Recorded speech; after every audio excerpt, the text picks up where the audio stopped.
तो बच्चों अब आपको ध्यान से यहाँ से देखना होगा। हम लोग स्टार्ट करते हैं एरिया ऑफ सिमिलर ट्राइंगल्स। तो एरिया ऑफ सिमिलर ट्राइंगल्स, तो आपके पास यहाँ पर जो थ्योरम वर्कआउट करती है वो थ्योरम ये होती है। आपको सभी लोगों को ध्यान से देखना होगा क्योंकि ये थ्योरम जो है आईसीएससी बोर्ड में भी है और सीबीएसई बोर्ड में भी है, और यही थ्योरम बस छूटी हुई है, इसको कंप्लीट करा देते हैं। ध्यान से देखिएगा। The ratio of the areas of two similar triangles is equal to the square of the ratio of their corresponding sides. ऐसा कुछ यहाँ पर दिया हुआ है। तो क्या लिखा हुआ है? The ratio of the areas of two similar triangles is equal to the square of the ratio of their corresponding sides. ऐसा यहाँ पे थ्योरम होती है। ये थ्योरम का अभी मैंने स्टेटमेंट पढ़ा है और कुछ नहीं किया। तो मैं क्या कर रहा हूं, अभी मैंने सिर्फ थ्योरम का स्टेटमेंट पढ़ा है, बाकी मैंने कुछ भी नहीं किया। तो थ्योरम के स्टेटमेंट के अकॉर्डिंग आपको बताना है कि अगर दो ट्राइंगल्स सिमिलर होते हैं, अगर दो ट्राइंगल्स सिमिलर होते हैं तो उनके एरियाज का जो रेशियो होता है वो कॉरेस्पॉन्डिंग साइड्स के स्क्वायर के रेशियो के इक्वल होता है। जैसे अगर हम इस बात को लिखना चाहें तो हम इस बात को कैसे लिखेंगे प्रूविंग के दौरान? आप देखिए, मैं आपको डायग्राम दोबारा बनाकर देता हूं। ये आपका डायग्राम हो गया। देखिए बच्चों कैसे लिखा हुआ है नीचे। इसमें लिखा हुआ है कि area of triangle ABC upon area of triangle PQR किसके इक्वल हो सकता है? कॉरेस्पॉन्डिंग साइड्स के रेशियो के स्क्वायर के बराबर। यानी कि AB अपॉन PQ का स्क्वायर भी हो सकता है, BC अपॉन QR का स्क्वायर भी हो सकता है, CA अपॉन PR का भी स्क्वायर हो सकता है।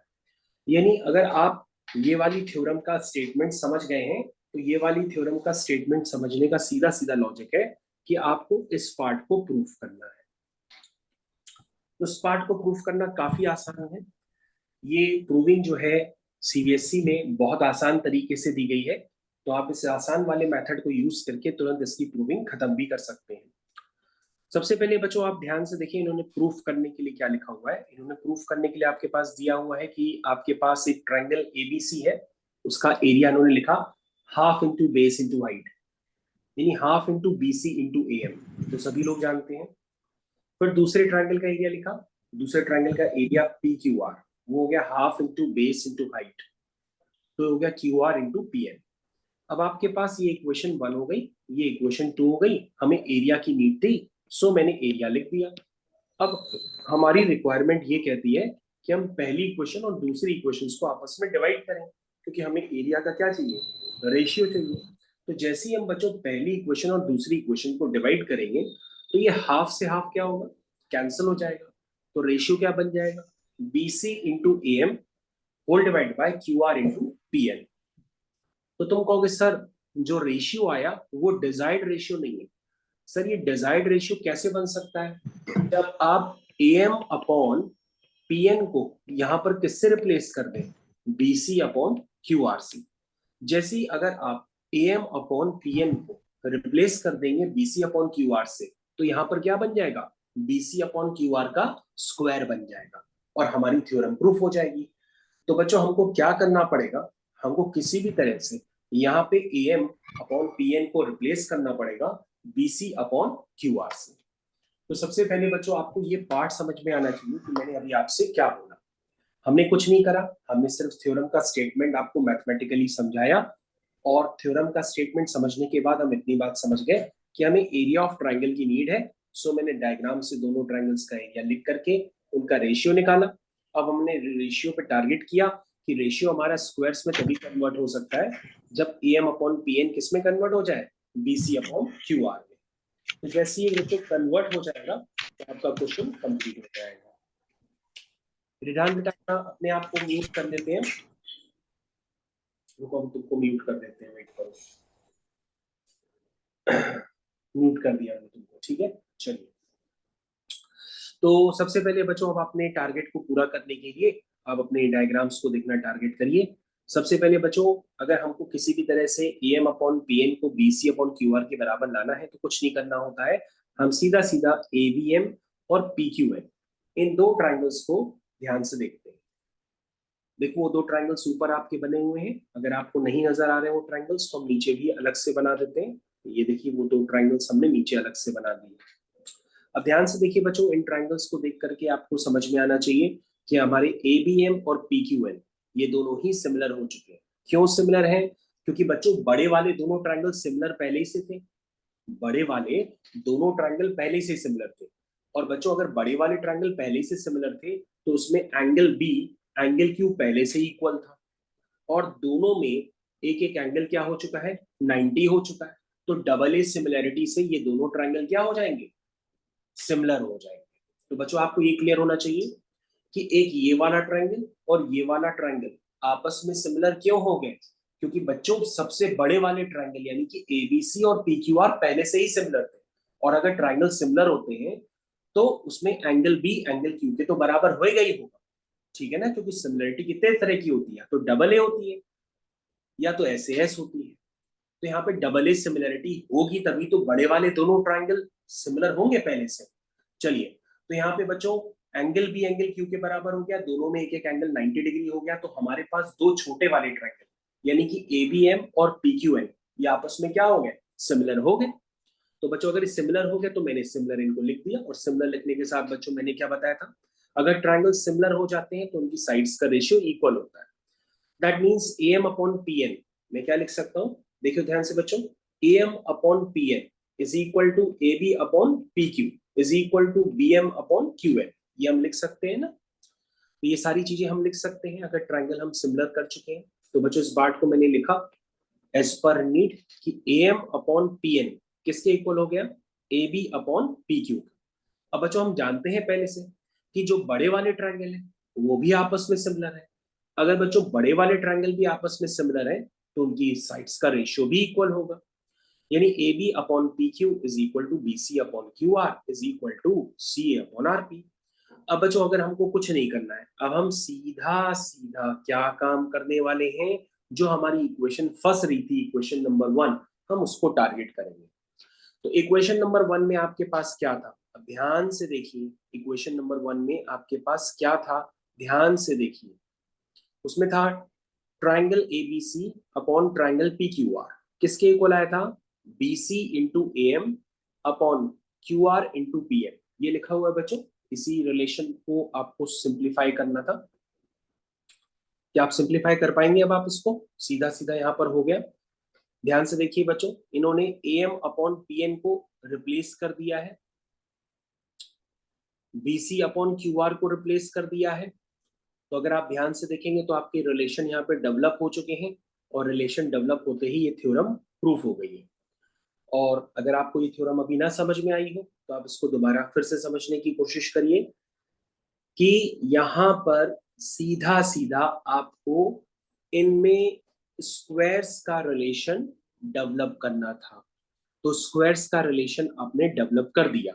अब डेवलप करने के लिए कोई भी कॉरस्पॉन्डिंग साइड्स के स्क्वायर का रेशियो आ सकता है, वो AB अपॉन PQ भी आ सकता है, BC अपॉन QR भी आ सकता है, AC अपॉन PR भी आ सकता है। तो बच्चों अभी हमने सबसे पहले दो छोटे वाले ट्राइंगल्स को सिमिलर प्रूफ किया तो हमारे पास ये रिलेशन आया। फिर बड़े वाले ट्राइंगल पहले से ही सिमिलर थे तो उससे ये रिलेशन आ गया। इन रिलेशन को हमने यूज किया तो मैंने क्या लिख दिया कि यार AM upon PN, AM upon PN, क्या AM अपॉन PN को हम BC अपॉन QR लिख सकते हैं, बिल्कुल लिख सकते हैं। ये देखिए ये लिखा हुआ है ना, AM अपॉन PN किसके इक्वल है, AB अपॉन PQ के, ठीक है, समझ में आ रहा, और AB अपॉन PQ किसके इक्वल है, BC अपॉन QR के। अगर आपको कुछ नहीं समझ में आ रहा है तो आप ध्यान से देखिए, मैंने इसको मार्क करना चालू कर दिया सर्किल के अंदर, ठीक है। तो अब ये तीनों आपस में इक्वल हो सकते हैं। देखो ध्यान से, AM अपॉन PN किसके इक्वल है, AB अपॉन PQ के। और यहां से आप क्या कह सकते हैं कि AB अपॉन PQ फिर से किसके इक्वल है बच्चों, बताइए, BC अपॉन QR के। क्या बात समझ में आई? और बच्चों अगर आपको ये बात समझ में आ गई तो ये तीनों आपस में इक्वल है, तो आप डायरेक्टली क्या कर सकते हैं, आप डायरेक्टली यहाँ पर AM अपॉन PN को किससे रिप्लेस कर सकते हैं, BC अपॉन QR से रिप्लेस कर सकते हैं। जैसे ही AM अपॉन PN को आप BC अपॉन QR से रिप्लेस करेंगे तो यहाँ पर क्या बन जाएगा, BC अपॉन QR का होल स्क्वायर। तो बच्चों ये बात प्रूफ हो गई, ठीक है, क्या ये बात समझ में आ गई? यानी कि area of triangle ABC whole divided by area of triangle P Q R किसके इक्वल हो गया, बीसी अपॉन क्यू आर के होल स्क्वायर के इक्वल। तो ये बच्चों पार्ट प्रूफ हो गया। मेरे ख्याल से आप लोग सभी लोग समझ गए होंगे। फिर भी कोई डाउट हो तो आप दोबारा पूछिए। बताइए भाई, किसको समझ में नहीं आया आप दोबारा पूछ सकते हैं।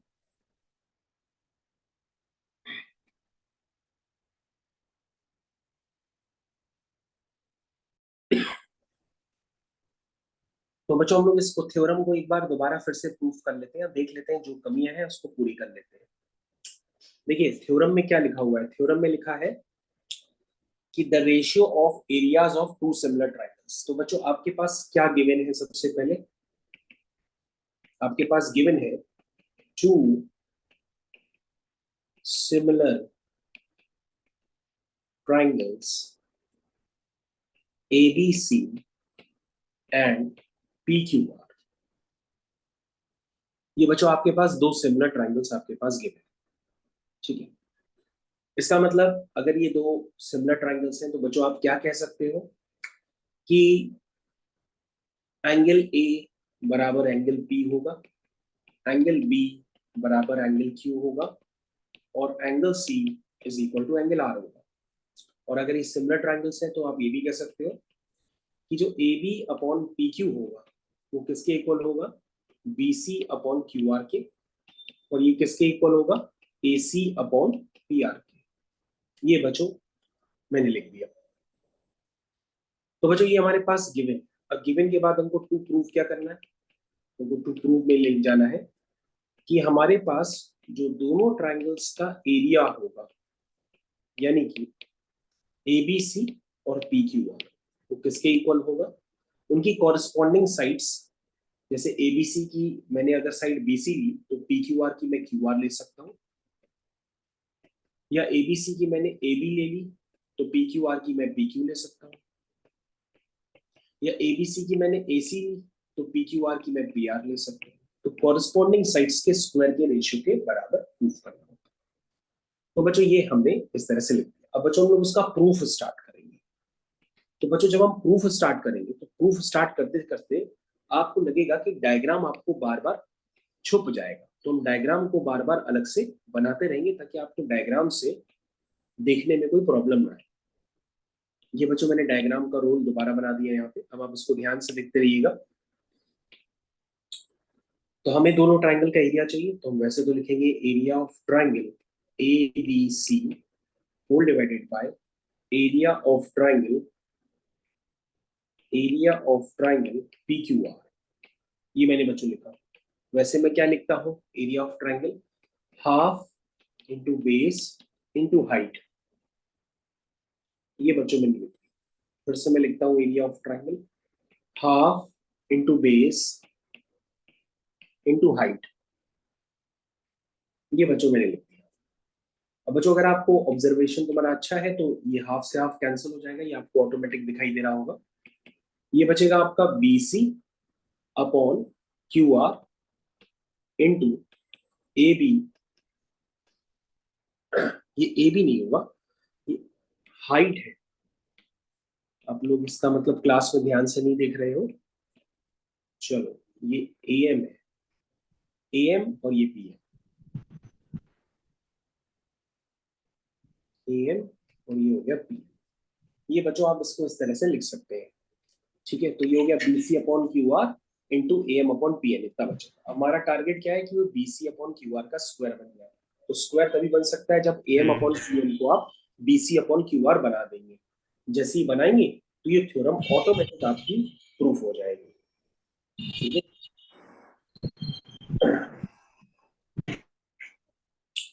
तो इस तरह से आपको करना होगा।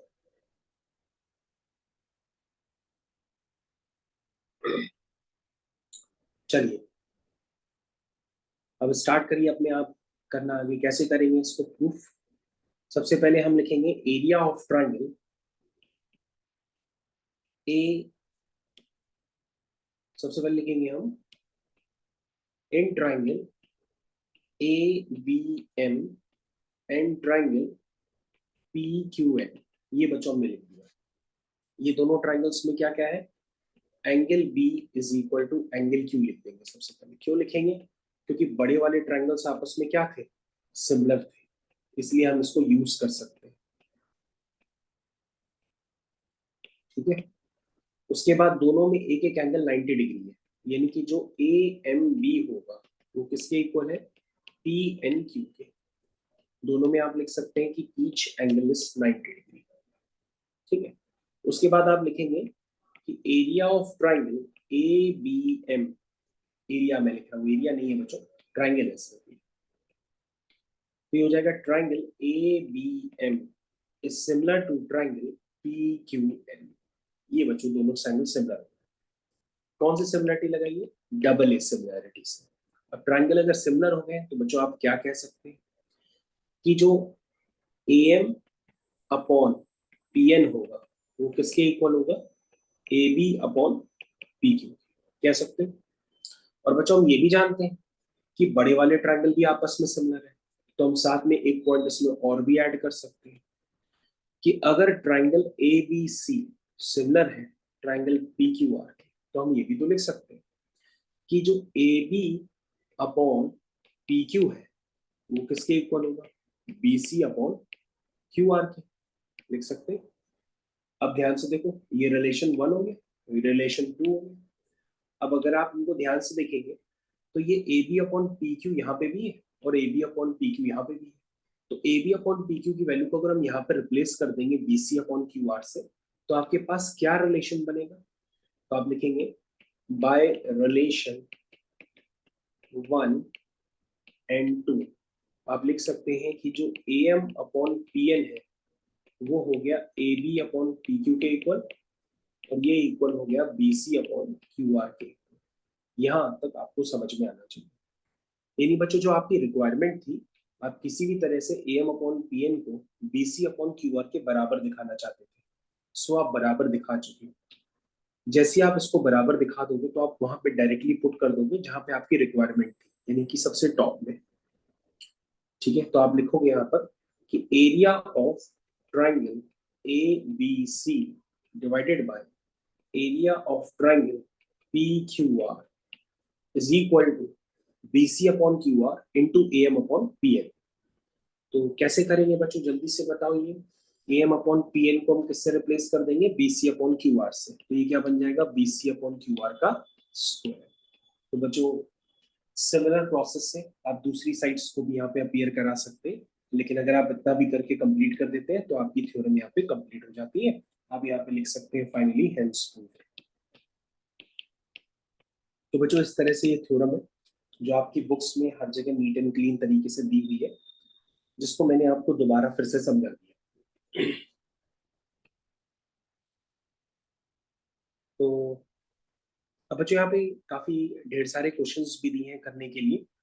हम लोग स्टार्ट करते हैं एक्सरसाइज 6.4 के साथ।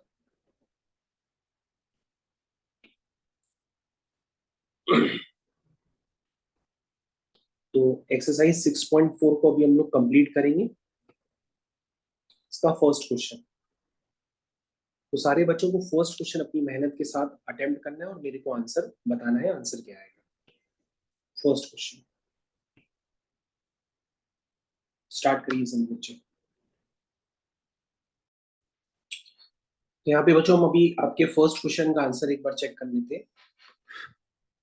इसमें लिखा है triangle ABC and triangle DEF similar है और their areas be respectively 64 and 121 centimetre square. तो सबसे पहले बच्चों अगर हम एग्जाम में पहली बार कर रहे हैं तो हम इन दो ट्राइंगल्स को बना लेते हैं ताकि कोई कंफ्यूजन हो तो हम उनको आपस में क्लियर कर लें। सबसे पहले आपके पास है ए बी सी और दूसरा है डी ई एफ। ठीक है, क्या लिखेंगे सबसे पहले, आप लिखेंगे area of triangle A B C whole divided by area of triangle D E F. बच्चों की कॉरेस्पॉन्डिंग साइड आपके पास ई एफ और बी सी के बारे में कहा जा रहा है। तो बच्चों ई एफ साइड ये और बी सी साइड ये, ठीक है। एबीसी में क्या आएगा, बीसी अपॉन ईएफ का स्क्वायर, इसको इस तरह से लिखेंगे। तो बच्चों अभी हम लोगों ने जो थ्योरम पढ़ी है, अब उस थ्योरम की अगर आपको प्रूविंग पता हो या ना पता हो उससे कोई लेना देना नहीं है, आपको थ्योरम यूज करने आनी चाहिए कि आपने देखिए कि कॉरेस्पॉन्डिंग साइड्स के रेशियो के स्क्वायर के बराबर कर दिया। अब हमको एरिया ऑफ ट्रायंगल जो गिवन है हमारे पास, एक का है 64 और दूसरा है 121 इज इक्वल टू, बीसी हमको पता नहीं है लेकिन हमको ईएफ पता है, वो है 15.4 का स्क्वायर। इस तरह से बच्चों हमारे पास डाटा गिवन है। मेरे ख्याल से यहाँ तक का डाटा सबको क्लियर है बच्चों। हम दोनों तरफ स्क्वायर रूट ले लेंगे तो ये हो जाएगा 8 और ये हो जाएगा 11 और ये हो जाएगा बीसी अपॉन 15.4। इसको बच्चों हम क्रॉस मल्टीप्लाई करेंगे तो यहाँ से बीसी आ जाएगा आपका 15.4 इंटू 8, 15.4 इंटू 8 डिवाइडेड बाई 11। यहाँ से बच्चों हम बीसी की वैल्यू फाइनली कैलकुलेट कर लेंगे। यहाँ पे अगर आप थोड़ा बहुत कैलकुलेटर ऑपरेट करेंगे तो यहाँ से आपके पास ये वैल्यू निकल करके आ जाएगी, और अगर कैलकुलेटर नहीं भी ऑपरेट करेंगे तो भी ये आंसर निकल के आ जाएगा। कैसे निकालते हैं, आप ये पॉइंट हटा लीजिए और जीरो नीचे लगा दीजिए, फिर लिख दीजिए 11 वन जा 11 0। यहाँ बच्चों आएगा 11 वन जा 11, 15 माइनस 11 4 4 4, 11 4 जा 44। तो ऊपर क्या हो गया बच्चों 14 इंटू 8, 14 इंटू 8, 8 4 जा 32, 8 वन जा 8, 9 10 11 अपॉन 10। तो देखो बिना कैलकुलेटर के कर दिया, दिस इज 11.2 सेंटीमीटर। तो ये बच्चों क्वेश्चन करने का एकदम नीट एंड क्लीन मेथड है। हमारा राइट, ठीक है बेटा, अच्छी बात है। दूसरे क्वेश्चन की तरफ चलते हैं। इसमें लिखा है diagonals of a trapezium ABCD with AB is parallel to CD intersect each other at point O. If AB is equal to 2 times CD, find the ratio of areas of triangle AOB और COD। तो बच्चों ऐसा कुछ आपके पास diagram given है, start कर लीजिए जो भी आपको समझ में आए। लिखा हुआ है diagonals of a trapezium ABCD। Trapezium में दो पैरेलल साइड्स होती है, दो नॉन पैरेलल साइड्स होती हैं। तो यहाँ पे जो दो पैरेलल साइड्स है वो AB और CD है। तो सबसे पहले हम AB और CD को ड्रॉ करने की कोशिश करेंगे, ठीक है। चलिए बच्चों, ये आपका हो गया A B C और D, ठीक है। क्या लिखा हुआ है, AB is parallel to CD। Diagonals of a trapezium ABCD with AB is parallel to BC intersect each other at point O, ठीक है। तो किसी का इसका आंसर निकल के आया है। फिर लिखा है AB जो है वो 2 टाइम्स CD के बराबर है। AB जो है वो 2 टाइम्स CD के बराबर है, ठीक है। ये यूज कर लेंगे हम। गिवन जो है तो AB है 2 टाइम्स ऑफ CD के बराबर। कह रहा find the ratio of areas of a triangle AOB और COD। कहाँ है AOB, तो सर ये है AOB और ये है COD। इनके एरियाज का हमको रेशियो चाहिए। और पहले से बच्चों बता चुके हैं कि अगर ट्राइंगल्स अगर सिमिलर होते हैं तो उनके एरियाज का रेशियो क्या होता है, उनके कॉरस्पॉन्डिंग साइड्स के स्क्वायर के रेशियो के बराबर होता है। अब बच्चों चेक कर लो, क्या ये दोनों ट्राइंगल जिसमें मैंने रेड कलर की डॉट लगाई है, क्या वो आपस में सिमिलर हो सकते हैं? क्या वो आपस में सिमिलर हो सकते हैं? कहोगे सर ये बिल्कुल सिमिलर हो सकते हैं, और इसमें ट्राइंगल अगर सिमिलर हो गए तो हम उनके एरिया का रेशियो भी निकाल लेंगे। तो बच्चों जब अगर हम इसकी प्रूविंग स्टार्ट करेंगे तो सबसे पहले हमको इन दोनों ट्राइंगल्स को सिमिलर दिखाना पड़ेगा। कौन से दो triangles, triangle ODC and triangle OAB,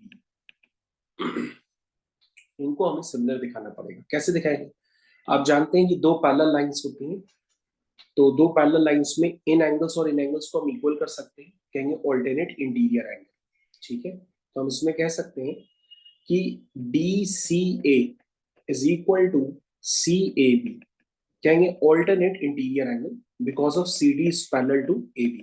ऐसा क्वेश्चन में गिवन था। फिर हम ये भी कह सकते हैं ये वाला एंगल इस वाले एंगल के इक्वल होगा, इसका नाम देंगे हम C D, C D B is equal to, C D B is equal to D B C A, D B A. इसका मतलब यहाँ पे फिर से हम लिख सकते हैं, ऐसा इसलिए है क्योंकि C D is parallel to A B, alternate interior angle. और बच्चों अगर उनको तीसरा एंगल लिखने की जरूरत नहीं है, डबल ए सिमिलरिटी लग गई, इसका मतलब हमारा ओडीसी सिमिलर हो चुका है ओ ए बी के। और ये कौन सी सिमिलरिटी है बच्चों? डबल ए सिमिलरिटी लगी है, ठीक है। अब ट्राइंगल अगर सिमिलर हो चुके तो हम उनके एरिया का रेशियो लिख सकते हैं। तो आप लिखेंगे area of triangle A, area of triangle A O B divided by area of triangle C O D, किसके इक्वल होगा? उनकी कॉरेस्पॉन्डिंग साइड्स के रेशियो के स्क्वायर के बराबर। तो एओबी की कॉरेस्पॉन्डिंग साइड आप लेते हैं ए बी, और सीओडी की कॉरेस्पॉन्डिंग साइड लेते हैं आप सी डी, ठीक है। ये बच्चों मैंने लिख दिया। अब बच्चों को एरिया का रेशियो निकालना है, लेकिन हमारे पास एक क्वांटिटी पहले से गिवन है। क्या गिवन है? कि जो ए बी है वो 2 CD के बराबर है। तो ए बी को आप क्या करिए, सीधा सीधा यहाँ पे 2 CD लिख दीजिए। जैसे ही आप ए बी को 2 CD लिख देंगे तो यहाँ पे CD से CD क्या हो जाएगा? कैंसिल हो जाएगा। सिर्फ क्या बचेगा? 2/1 का स्क्वायर, यानी कि 4/1। यानी आपका आंसर क्या हो जाएगा? 4:1। यानी area of triangle A O B is to area of triangle C O D, क्या रेशियो आएगा बच्चों?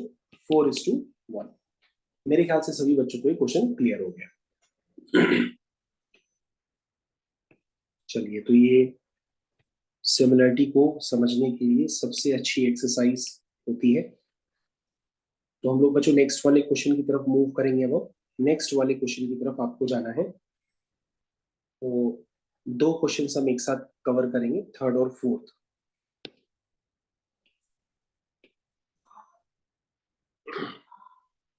सर थर्ड वाला तो बिल्कुल जो अभी कहे थे वैसा ही है। हाँ, कर सकते हो तो कर लो कॉपी में।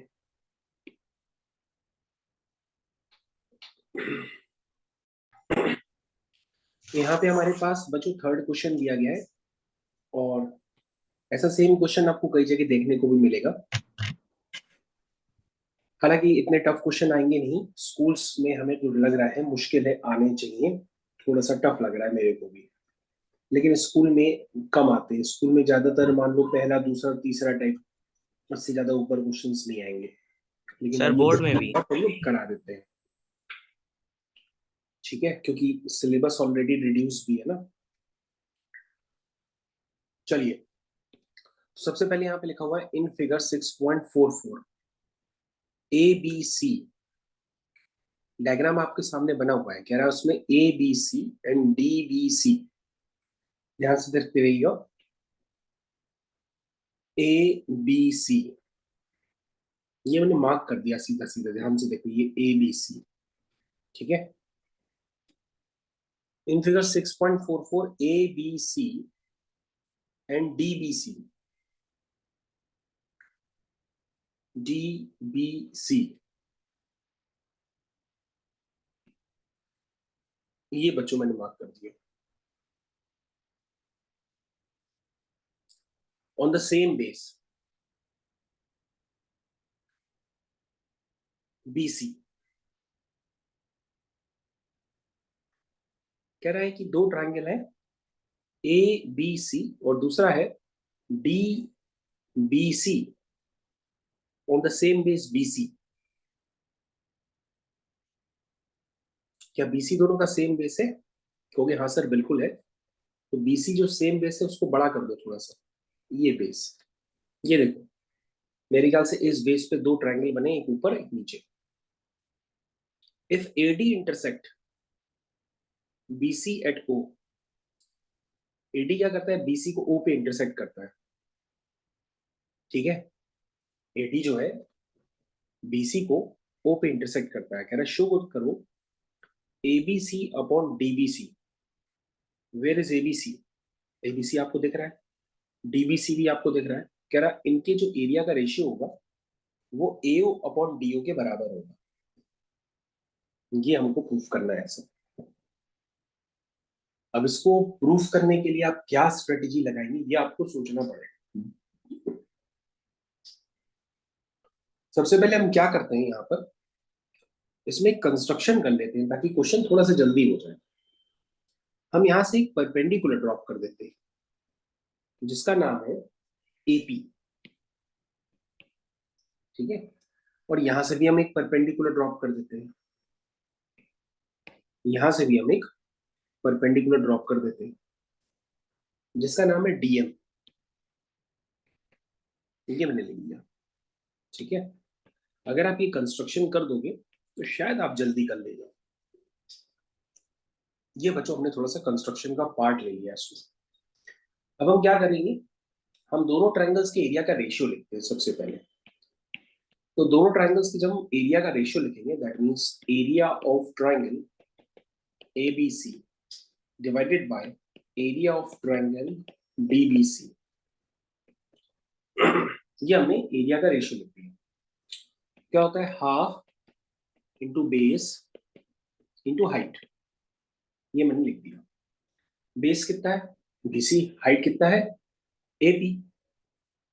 वैसे दूसरे का लिखो, half into base into height. Height क्या है इसकी DM।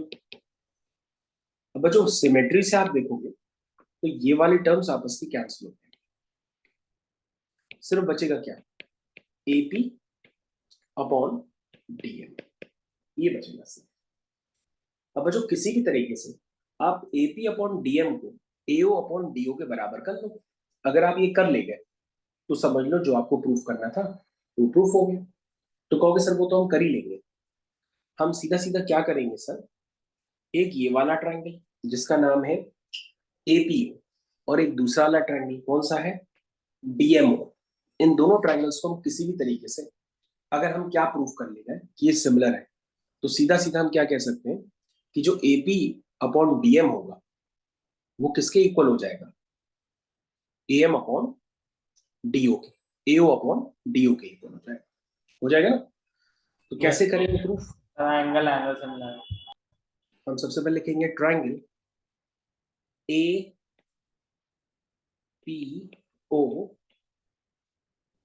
सबसे पहले लिखेंगे ट्रायंगल APO एंड ट्रायंगल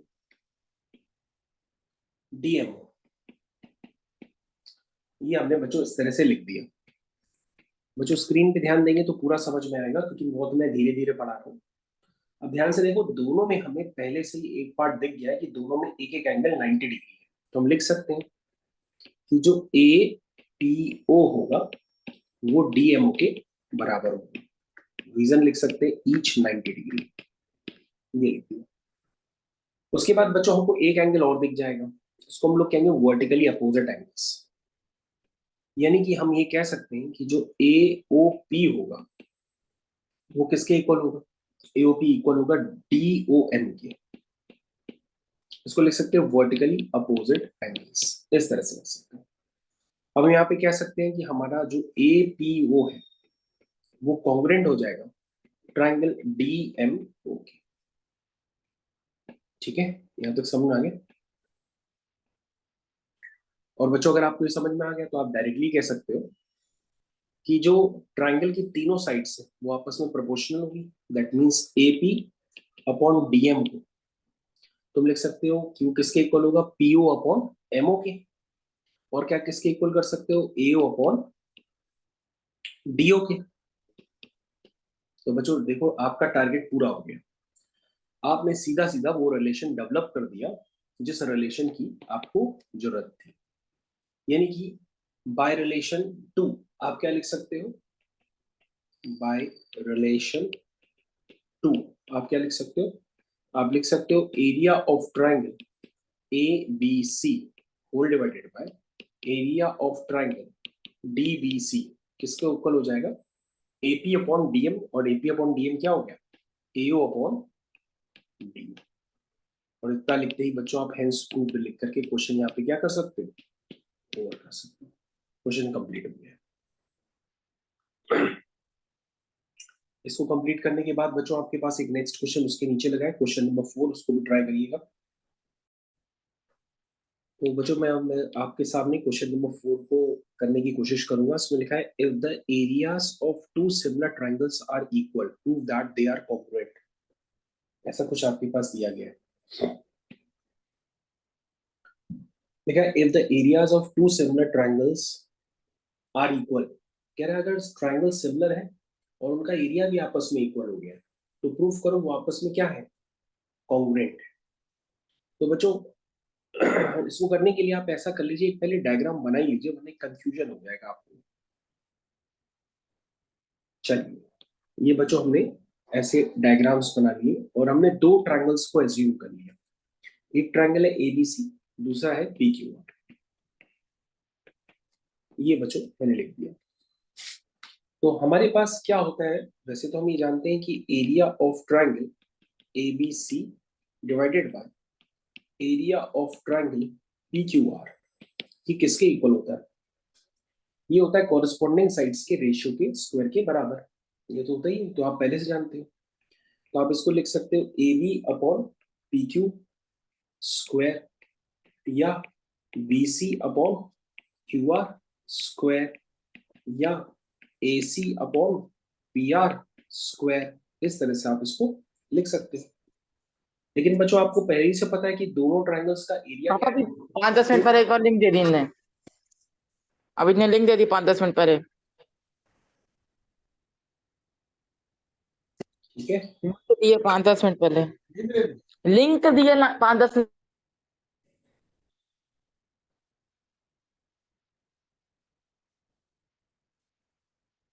ठीक है।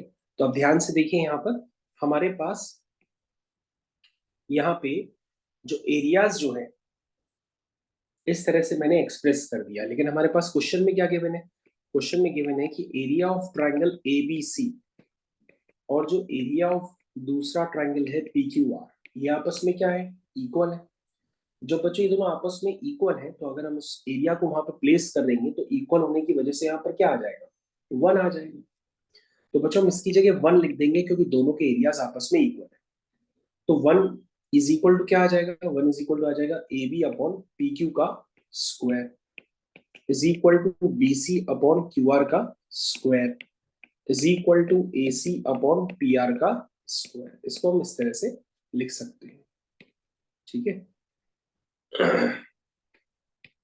इतना लिखने के बाद आप सारी क्वांटिटीज को 1 को इक्वल करोगे तो यहाँ से आ जाएगा A B is equal to P Q, ये आ जाएगा।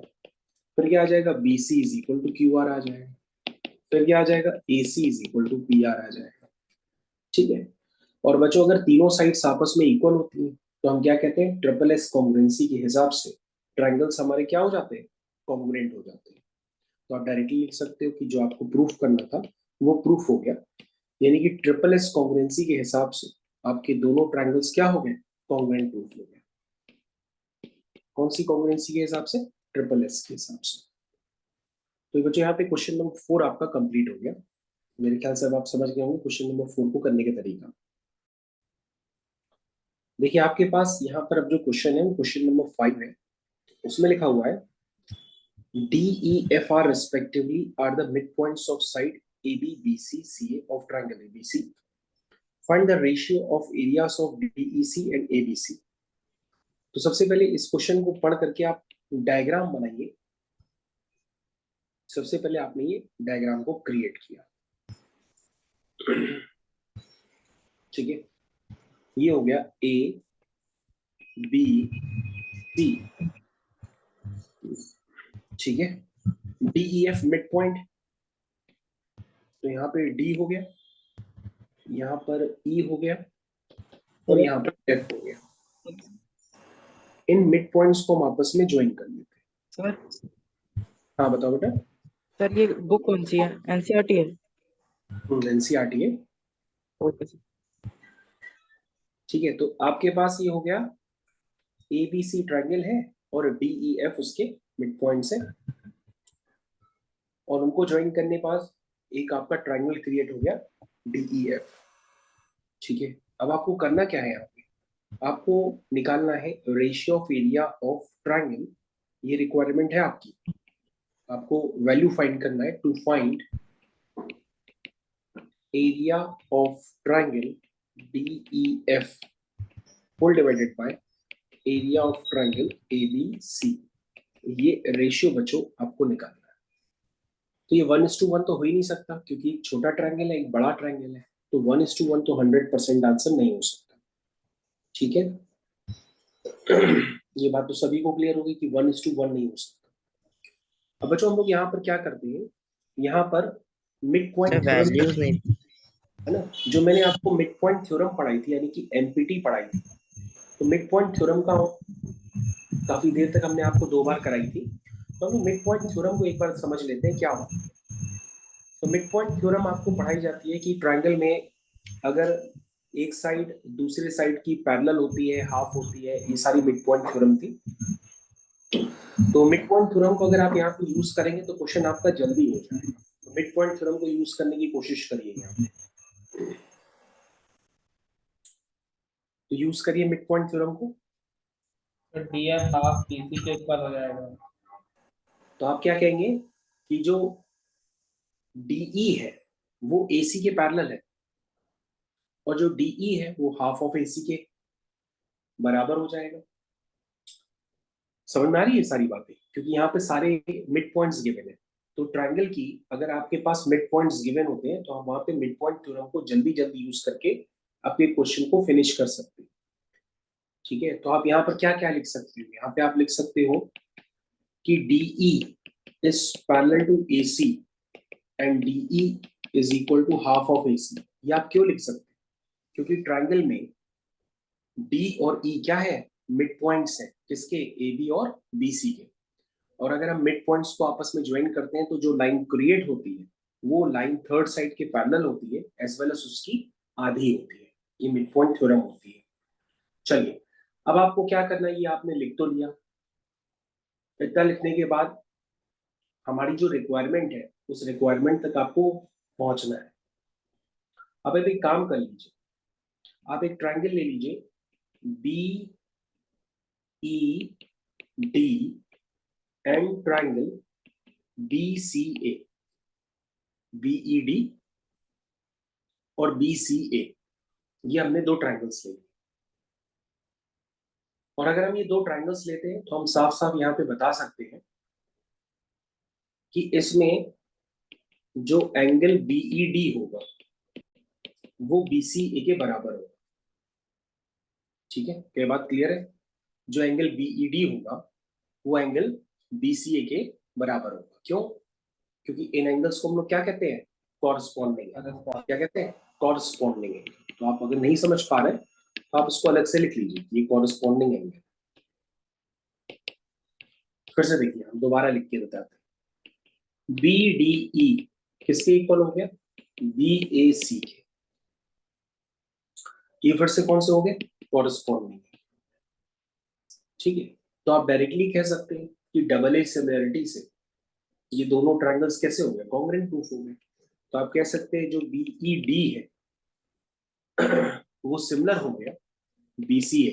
कौन सी कॉन्ग्रुएंसी लगी है, सॉरी कौन सी सिमिलरिटी लगी है, डबल ए सिमिलरिटी। तो डबल ए सिमिलरिटी से दोनों ट्रायंगल सिमिलर हो गए। अब ट्रायंगल्स अगर सिमिलर हो चुके हैं तो आप जानते हैं कि जो सिमिलर ट्रायंगल्स का एरिया होता है, यानी area of BED whole divided by area of BCA, similar triangles के एरिया का रेशियो उनकी कॉरस्पॉन्डिंग साइड्स के रेशियो के स्क्वायर के बराबर होता है।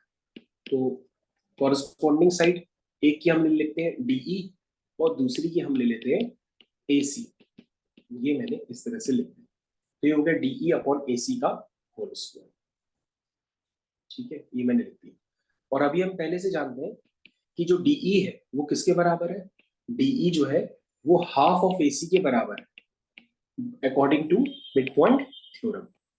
तो बच्चों ये बन जाएगा 1/2 का स्क्वायर, और 1/2 का स्क्वायर क्या होता है, 1/4 होता है ना। तो इसका मतलब area of triangle BED, area of triangle BED is equal to 1/4 of area of triangle BCA। इतना रिलेशन आपने डेवलप कर दिया कि जो BED का एरिया है वो किसके बराबर है, 1/4 ऑफ BCA के बराबर है। समझ में आई ये बात? Yes sir. इस पार्ट को हम ऐसे लिख सकते हैं। तो इसी तरीके से हम सभी के लिए लिख सकते हैं, क्योंकि अगर हम एक के लिए प्रूफ कर सकते हैं इसी मिड पॉइंट थ्योरम को यूज करके, हम दूसरे ट्रायंगल्स में लगाएंगे तो सिमिलरली करके ये भी लिख सकते हैं। सिमिलरली अगर हम इसको कंप्लीट करना चाहते हैं नीड एंड क्लीन, तो हम सिमिलरली करके ये भी लिख सकते हैं कि एरिया ऑफ ट्रायंगल जो CFE होगा वो 1/4 times area of triangle CBA के बराबर हो जाएगा। एज वेल एज हम ये भी लिख सकते हैं कि एरिया ऑफ ट्रायंगल ADF जो है वो 1/4 of area of triangle ABC के बराबर हो जाएगा। ये हम कह सकते हैं, सारी बातें कह सकते हैं कि यही कह सकते हैं। यस अब सर। सीधा सीधा अपन को चाहिए, हम उसकी रिक्वायरमेंट की तरफ चलते हैं, अपनी रिक्वायरमेंट तक जल्दी पहुंचे। देखिए अपनी रिक्वायरमेंट हमारे को क्या कहती है कि हमको चाहिए कि एरिया ऑफ ट्रायंगल हमको किसी भी हालत में DEF का चाहिए। तो DEF का एरिया निकालने के लिए आप क्या करो, ट्रायंगल ABC के एरिया में से माइनस कर दो इन तीनों ट्रायंगल का एरिया। कौन से 3 ट्रायंगल है?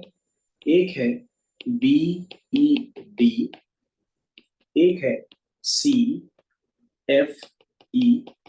और एक है हमारा ADF। ये हमने लिख दिया। उसी जगह का मैं तो नीचे लिख देते, plus area of triangle ADF। इसको हम इस तरह से लिख सकते हैं।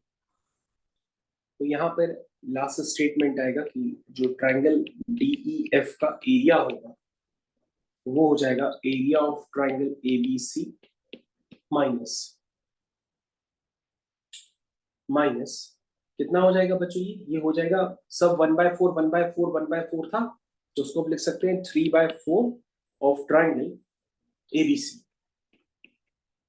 ठीक है ना? क्योंकि बच्चों ये वाला जो एरिया है ये भी 1/4 ऑफ ट्रायंगल ABC के बराबर है, ये भी 1/4 ऑफ ट्रायंगल ABC के बराबर है, ये भी 1/4 ऑफ ट्रायंगल ABC के बराबर है कि नहीं है? तो अब हम क्या कह सकते हैं कि जो एरिया ऑफ ट्रायंगल DEF है वो किसके इक्वल हो गया? वो किसके इक्वल हो गया? 1/4 of 1/4 of area of triangle ABC। तो बच्चों हमको यही प्रूफ करना था और ये हमारा प्रूफ हो गया। तो हम डायरेक्टली लिख सकते हैं कि area of triangle DEF upon area of triangle ABC किसके इक्वल हो जाएगा? 1/4 के। तो बच्चों ये था नीट एंड क्लीन क्वेश्चन करने का मेथड। और ऐसे सेम क्वेश्चंस आपको कई जगह अभी मिलने भी वाले हैं जब अपनी टेक्स्ट बुक वगैरह आप खोलेंगे। तो बच्चों ये क्वेश्चन नंबर 5 था, जिसका मैंने कंप्लीट सॉल्यूशन अभी आपके साथ डिस्कस किया कि इसको नीट एंड क्लीन तरीके से आप कैसे करो।